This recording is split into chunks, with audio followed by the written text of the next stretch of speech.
నమస్తే, welcome to our channel.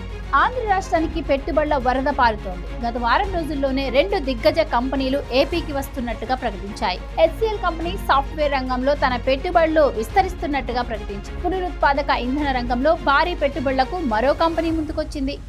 $5 బిలియన్ల green energy పెట్టుబడులు పెట్టేందుకు గ్లోబల్ ఇన్వెస్టింగ్ సంస్థ బ్రూక్ఫీల్డ్, యాక్సిస్ ఎనర్జీ ప్రమోట్ చేసిన క్లీన్ ఎనర్జీ ప్లాట్ఫామ్ ఎవరిన్ ముందుకొచ్చిన సంగతి తెలిసిందే. ఇక తాజాగా గోద్రేజ్ సంస్థ కూడా ఏపీలో పెట్టుబడులు పెట్టనుంది. అమరావతితో పాటు విశాఖపట్నంలో తమ కంపెనీ 2,800 కోట్ల పెట్టుబడి పెట్టేందుకు ఆసక్తిగా ఉన్నట్టు ప్రకటించింది.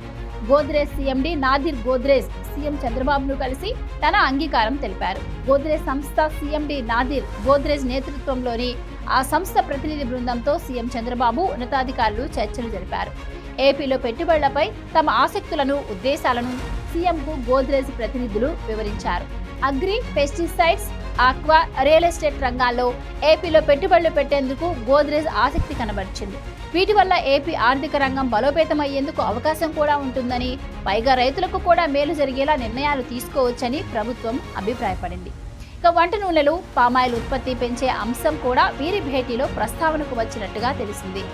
కూటమి ప్రభుత్వం ఏర్పడిన తర్వాత పెట్టుబడులను ఆకర్షించడమే లక్ష్యంగా పెట్టుకుంది. వివిధ సంస్థలతో, గతంలో వెనక్కి వెళ్లిన కంపెనీలతో కూటమి ప్రభుత్వం చర్చలు జరుపుతున్న విషయమూ తెలిసిందే. ఇలా ఏపీకి కొత్తగా రాబోతున్న కంపెనీలన్నీ ఒక్క ప్రాంతానికే పరిమితం కాకుండా అమరావతితో పాటు విశాఖ, ఇంకా వేరే ప్రాంతాలకు కూడా విస్తరించేలా ప్రభుత్వం ముందుకెళ్తోంది.